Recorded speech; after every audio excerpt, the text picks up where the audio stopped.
I'm Ethan Davis, 30, a commercial real estate broker. Thanksgiving dinner. My sister, the golden child, rose with a satisfied smirk. The tension was thick enough to cut. We need to address the elephant in the room. What did she say next that made the entire family cheer? And why was my quiet smile the biggest threat they had ever faced? To understand that Thanksgiving announcement, you need the backstory. My sister, Chelsea, was the golden child. Perfect grades, perfect temperament, the darling of mom and dad, Martha and Robert. Their love for her was unconditional, mine was strictly conditional. I was the other one, the perpetual disappointment, the one who tried too hard and was always too much. I was the silent scapegoat, the convenient punching bag for every family stress. I learned early that my value was zero unless I was useful. Did they realize that the disappointment they dismissed was about to become the most successful person in the room, and the silent savior of their financial world? While Chelsea enjoyed her leisurely life as an elementary school teacher, paid for, I might add, by mom and dad's rapidly dwindling resources, I was building a quiet empire. Commercial real estate is a brutal game, but I thrived. I learned to use leverage, structure deals, and close. My family saw me as the cold one, the one too focused on money. What they didn't know was that a significant portion of my income was funneled to them, secretly supporting their lifestyle and keeping a crucial roof over their heads. Why did I continue to fund the people who openly despised me, and what secret financial move was I forced to make just to prevent them from losing everything? College was my escape. While mom and dad constantly micromanaged Chelsea's teaching career, I found my purpose in the brutal logic of finance. I was fascinated by commercial real estate, the leverage, the power, the sheer scale of the deals. This wasn't a passion they understood, it was a path built on merit, not emotion. I put in 80-hour weeks in my 20s.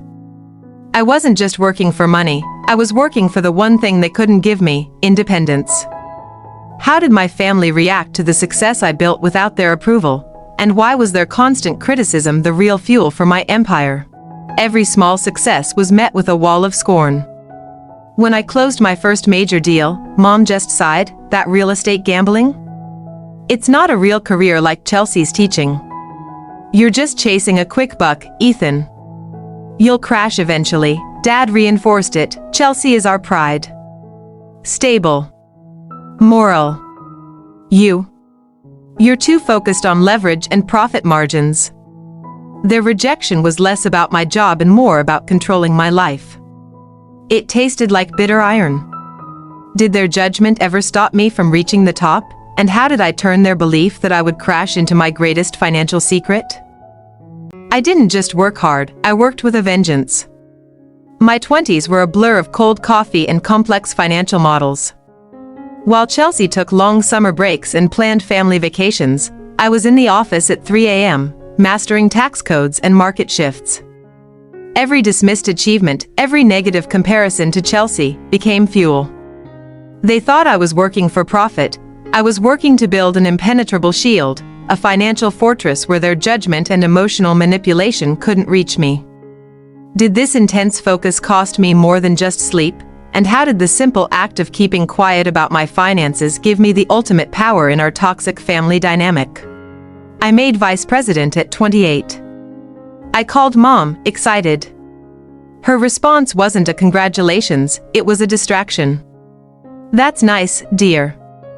Now, about Chelsea's new backyard shed, she needs more storage for her class supplies. Can you send us some money for that, please? My professional milestone was instantly converted into a financial obligation. I realized their perception of me was fixed. I was the utility, the financial tool. My success only mattered because it meant I had more to give to Chelsea and them. How did their constant need for money unknowingly give me the ultimate leverage? And what shocking truth about their house was I forced to uncover and act upon? At a major conference, I met David. He wasn't family, but he offered something far more valuable, professional respect.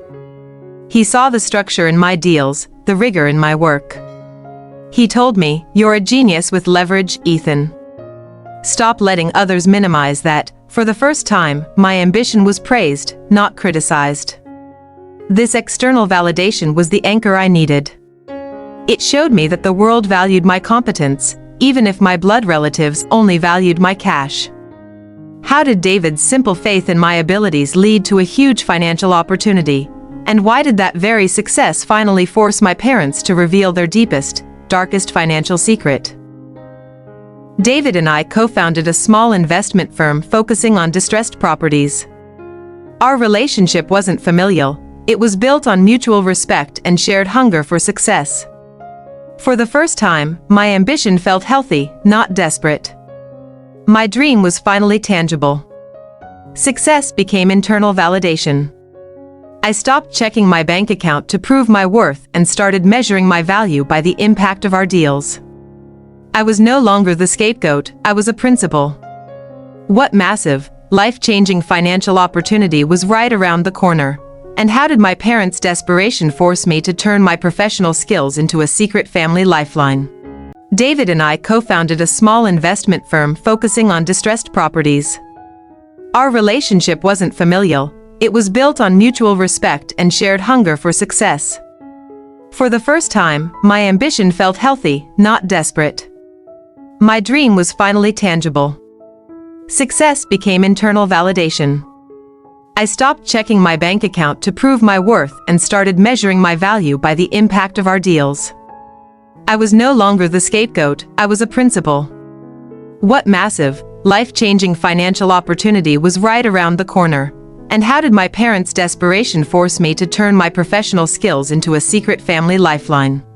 You're toxic, Ethan. You're too cold, too obsessed with money. We decided our family, our real family, is better off without your negativity. We're finally free of your burden. Mom and Dad nodded, smug and self-satisfied. I let the silence hang, absorbing their words, not as insults, but as a confirmation of their profound ignorance. The words burden and free echoed. Burden? They were the debt I couldn't shake. Free? They were about to learn the real meaning of freedom. I slowly pushed my chair back, the scrape across the wooden floor cutting through the residual applause. My voice was low, measured, devoid of emotion. That's a very definitive statement, Chelsea. Not family anymore. I respect the vote. I reached into my coat pocket and pulled out a thick envelope, placing it precisely next to the carving knife on the table. Firmly, if I am no longer family, then I guess all family arrangements are immediately void. You won't be needing this. What document did Chelsea tear open, and how did a simple piece of paper instantly turn their triumphant applause into panicked silence? Chelsea, still holding the envelope, finally read the content. Her face went white, then contorted into a scream. No. This is a lie. Dad, tell him this is a lie. The rest of the table watched, paralyzed, realizing the nature of the financial documents. I didn't wait for Mom or Dad to confirm the truth that I now owned their mortgage note. I had said my piece without needing to shout. I respect your vote. Goodbye, everyone. Enjoy the rest of the Thanksgiving dinner. In my house, I turned and walked toward the front door. The sound of their horrified whispers and Chelsea's frantic crying was the only soundtrack I heard. Every step was heavy, not with sadness, but with the weight of years of obligation finally being lifted. As I reached my car, a wave of profound sadness hit me. It wasn't for them, but for the fantasy family I had desperately tried to save.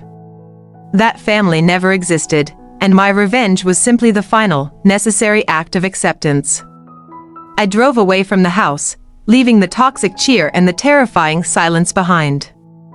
I had walked away from the family that disowned me, taking with me the one thing they couldn't stand, my financial power, and now, my absolute freedom. What immediate actions did I take to finalize the legal separation? And how did my family's desperate plea for forgiveness instantly turn into a fierce legal battle for their survival? I imagine the frantic silence after the door closed. Chelsea's scream faded as Mom and Dad seized the documents. They weren't just reading a mortgage note, they were reading the death sentence of their comfortable illusion. The name under current owner wasn't theirs. The documents detailed the purchase of their note, executed 3 months prior by an anonymous LLC, which, of course, belonged to me. My real estate expertise was now a weapon. They realized I hadn't just paid for the house, I had taken control of the house. Chelsea's panic turned into pure, cold despair. Her teacher's salary was barely enough for her car payment. It was certainly not enough to secure a new home or cover rent. Especially not in this market. The realization hit her. The toxic brother was their literal safety net. Did they beg for forgiveness right away, or did their self-righteous pride force them to enter a desperate legal battle with the commercial real estate broker they just disowned? I pulled over a few blocks away. My hands were shaking, not from fear, but from the adrenaline of severing years of toxic ties. I needed to hear a voice of sanity, a voice that knew my value wasn't tied to their approval. I called David. "Ethan? Happy Thanksgiving, although I imagine yours was eventful. Did you finally pull the trigger?" They disowned me. At the dinner table. Good. The garbage took itself out. You didn't lose family today, you gained peace. David's words were a balm.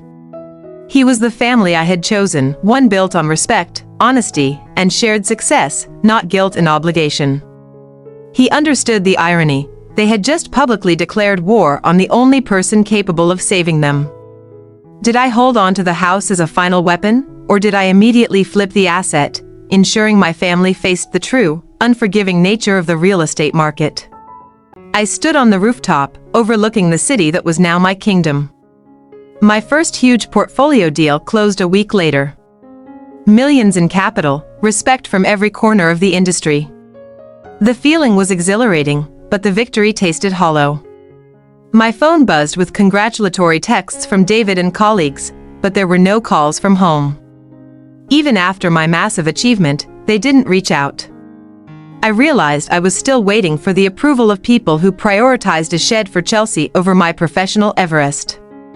It wasn't the rejection that hurt anymore, it was the realization that their narrative, that I was cold, obsessed with money, and morally bankrupt, was still the only story they told about me. Their dismissal was total and complete, even now that I held their physical stability in my hands. The silence was my cue. I finally understood that true victory was not acquiring the property, it was accepting that I would never get the validation I craved. I had to choose, the endless yearning for family, or the absolute freedom of the self-made man. What was the very last thing I did with the house they disowned me in, and how did my ultimate act of financial finality become my greatest personal triumph? I imagine the frantic silence after the door closed. Chelsea's scream faded as Mom and Dad seized the documents.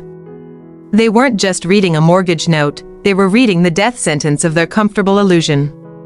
The name under current owner wasn't theirs. Robert, the LLC, it's real. We missed the notice 3 months ago. That's why Ethan was so quick to offer help with the mortgage issues. He didn't pay it, he bought it. The realization dawned, their son, the broker, saw their weakness and exploited it. Chelsea, seeing her stable life shatter, turned on her parents. But what about my career? My school is right here. You promised me I would always be stable. Who pays for the property tax now? Who helps with my credit card debt? Robert. A retired man with minimal savings, understood the gravity. Ethan now held all the power. We can't afford to buy it back, Martha. Not in this market. We can't even afford the rent he'll charge us. He knows exactly what he's done. The irony was beautiful. They wanted to be free of my burden. The burden was maintaining their lifestyle. Now, that burden was immediately transferred back onto them, without any safety net. They were truly alone. Martha grabbed her phone and immediately called me, her voice trembling. Ethan. Please, honey. It was a mistake. Chelsea didn't mean it. We take it back. We need you. We love you, son, please. I listened to her hysterical plea for exactly 5 seconds. I didn't yell. I didn't gloat. I simply hung up. Their emotional manipulation had lost its power. The only language I spoke now was the language of deeds and financial control. The next day, I had my lawyer send them an official 3-day notice to vacate. No rental offer. No negotiations. Just the swift, cold reality of the commercial real estate world applied directly to their family home. They wanted to define who was family. Fine.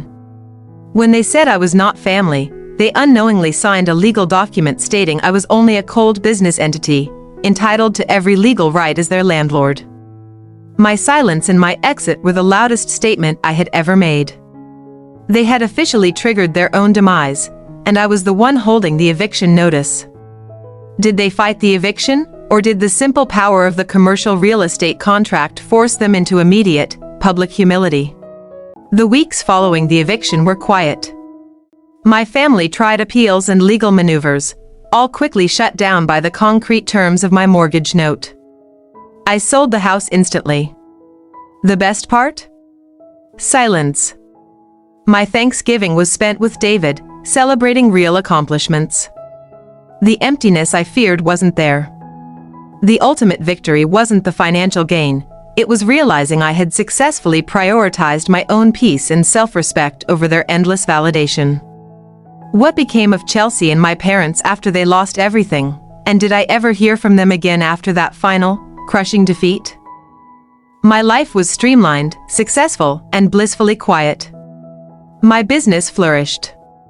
The Thanksgiving incident was a closed chapter, a necessary amputation.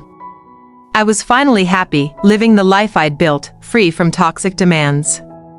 One Monday morning, while reviewing acquisition reports, an email popped up from an old, rarely used family address. The subject line was simply, hospital. My heart did a slow, heavy drop. I hadn't changed my professional contact for emergencies. The message was short and signed, and clearly written in a panic, "It's Dad. He's serious. They need family contact. Call this number." Attached was a scanned document, a simple hospital admission form. The name, Robert Davis. I stared at the screen, conflicted. My logical side, the CEO, told me to delete and block. My residual human side, the son they disowned, felt a faint, unwanted tug. I had achieved my revenge, but I hadn't accounted for genuine tragedy. I called David. "Ethan, you won the war. You owe them nothing. Zero. But if you walk away now, you'll spend the rest of your life wondering if you were truly the cold man they claimed you were." David was right. I couldn't risk having lingering questions. I would make contact, but on my terms. I contacted my lawyer first. "I need you to call the hospital and verify the legal status of Robert Davis. And draw up a non-disclosure agreement." My peace had been broken by a 3-word subject line. I hadn't intended to return to their drama, but fate, or perhaps karma, had pulled me back.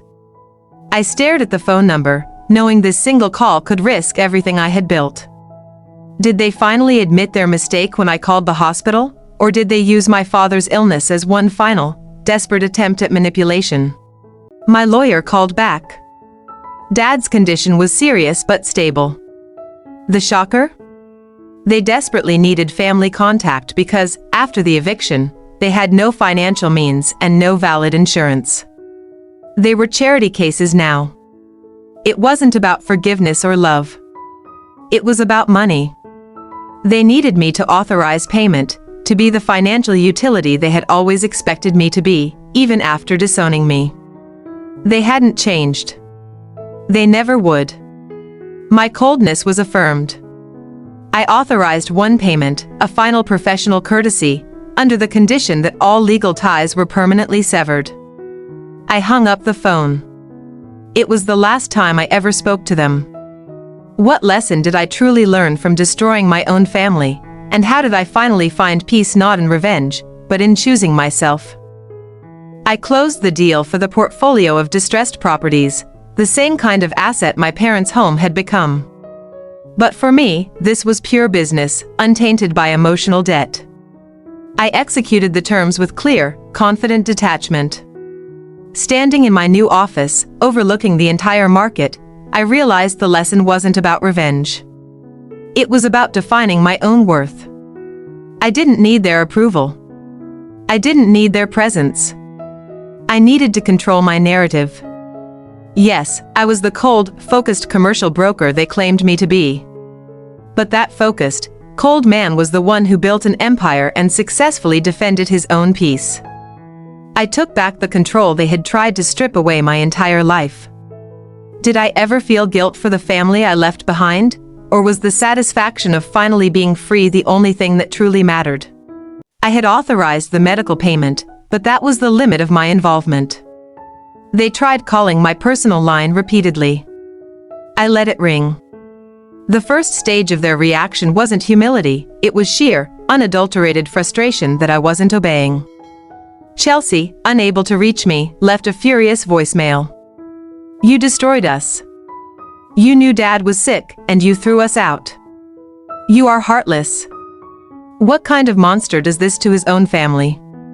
You deserve to be alone." Martha took a more calculated approach, texting David's number. "Tell Ethan we are praying for his cold heart. We made sacrifices for him. He owes us.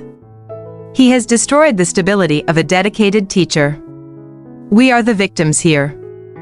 My lawyer advised me the moment I showed weakness, they would launch a lawsuit claiming emotional distress and coercion over the eviction.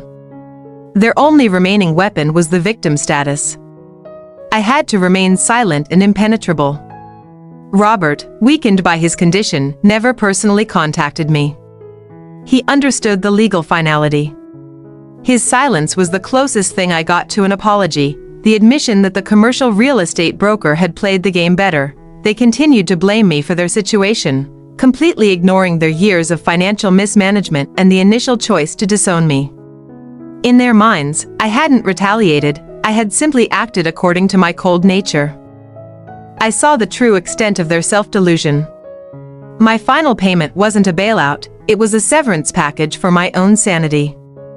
I had removed the toxic limb, and now the rest of the body was blaming the surgeon. The crisis only served to tighten the toxic bond between Chelsea and Martha, uniting them against the perceived external enemy, me. They clung to their victimhood, a shared identity that was safer than facing the truth of their own actions. I sent one final, automated email reply: "All financial and legal ties have been formally severed. All future communications must be directed to my counsel." The revenge was complete. The cleanup was professional. I was truly free. Free from the guilt, free from the manipulation, and free from the endless, suffocating need for approval. The city lights outside my window no longer looked like an empire, but simply like home. What is the final, ultimate lesson I took away from the destruction of my family, and how did I learn that the only person who truly needed saving was me? Despite the legal quiet, the emotional noise was deafening. Chelsea, using her teacher status, launched a public campaign. She posted sob stories about Dad's illness and being evicted by a soulless corporate shark. Friends, colleagues, and even strangers rallied. How could anyone do this to their parents, they asked. Donations poured into their crowdfunding page, providing the financial lifeline I had cut. People saw a tearful daughter and sick father, not two people who disowned their son. The irony was priceless. My family, who scorned my career, were now being funded by the sympathy of strangers, a type of capital entirely outside my realm of expertise. It proved they could only operate in the emotional, transactional economy. I showed David the trending posts. He laughed. I realized I didn't feel anger or hurt. I felt nothing. Their emotional performance was a play I no longer had to act in. The ultimate revenge wasn't financial ruin, it was my utter indifference. Did I ever feel the need to tell my side of the story? Or did I let the crowd fund their tragedy while I quietly built my empire? David and I walked the construction site of our flagship development. Every beam, every slab of concrete, was built on mutual trust, the one thing my biological family could never offer. This was my real foundation. It's funny, Ethan. Your family thought they were losing a son, but they were losing an entire safety net. I gained the best partner in the business. His validation was effortless and genuine, not conditional on my bank balance or their needs. I moved into a penthouse overlooking the skyline. It wasn't the size that mattered, it was the lack of history. No ghost of a needy sister or a disapproving parent. It was a space I earned, a true sanctuary. My chosen family grew.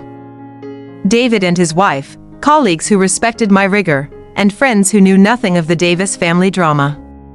Our dinners were filled with laughter and plans, not silent resentment or thinly veiled insults. Every new asset, every investment, was a brick in the wall of my independence. I wasn't obsessed with money for its own sake. I was obsessed with the freedom it guaranteed, the freedom to never be controlled again. I finally did an internal inventory. The chronic tension in my shoulders was gone.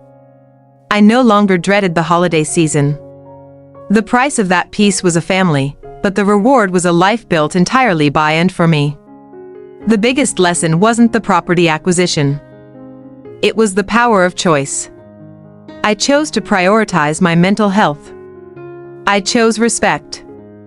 I chose to walk away, and that choice defined my true success. I stood by the window, not dwelling on the shadows of the past, but looking toward the bright, expansive horizon. The revenge was a catalyst, but the new life was the real prize. The journey was long, but I had finally arrived home. Did I ever truly forgive them for the years they stole? Or did I simply find a better use for the powerful man they created? The last physical link to my old life was the clutter in my storage unit. I found boxes of old family photos, Christmas ornaments, and report cards. They were artifacts from a life that no longer felt like mine. I didn't feel sadness, or even anger, just a clinical distance. I tossed the photos, not with rage, but with the pragmatic efficiency of a man clearing a worthless asset from his balance sheet. The memories didn't hurt, they simply became irrelevant. I searched my soul for guilt. It wasn't there. I paid their medical bill out of professional duty, not love. The debt I owed them, the debt of obligation, was paid in full the moment I hung up the phone.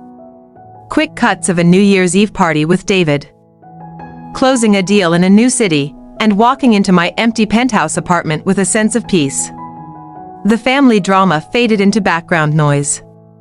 I occasionally heard news through professional whispers, gossip about Chelsea struggling with rental payments or Dad's ongoing health issues. The information reached me through a thick filter of indifference, like news from a foreign country.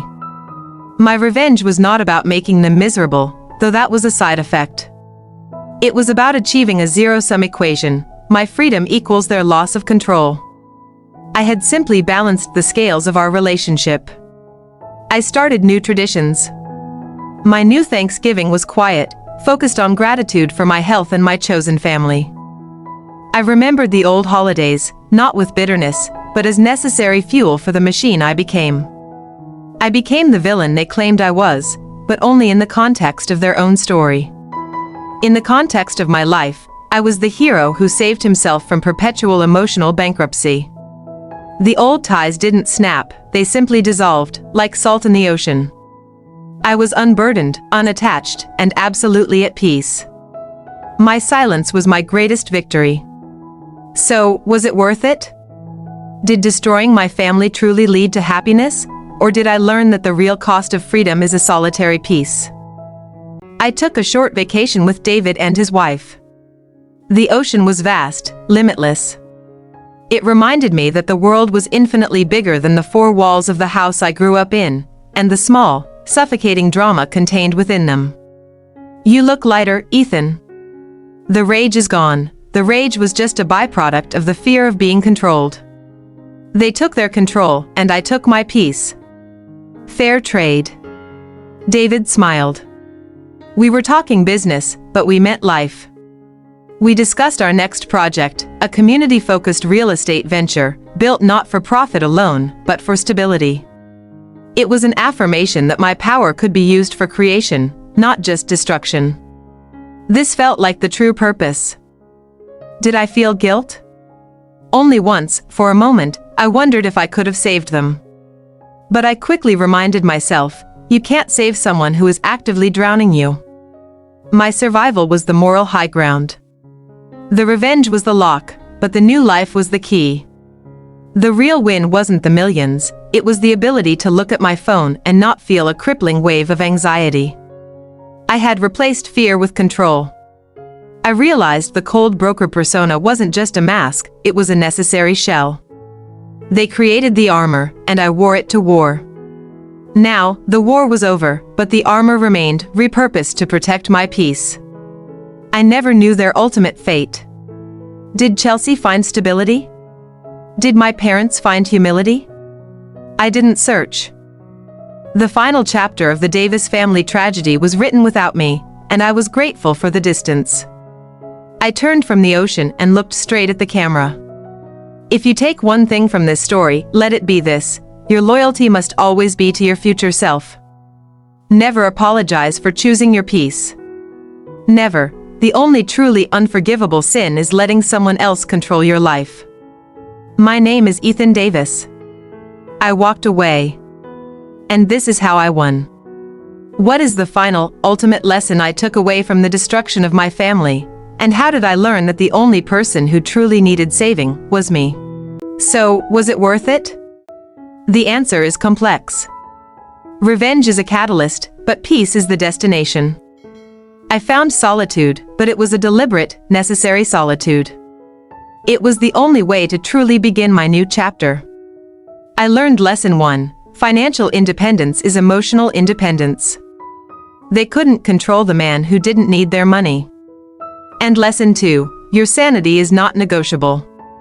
Never sacrifice your peace to meet the toxic expectations of others. My family called me cold. But I chose that persona. I chose to be the ruthless commercial broker because that shell was impenetrable. I urge you, own the narrative others try to define for you. Turn their slander into your strength. Lesson 3: deeds, not words, define relationships. They didn't love me, they needed me. My actions, buying the note, were cleaner than any verbal argument.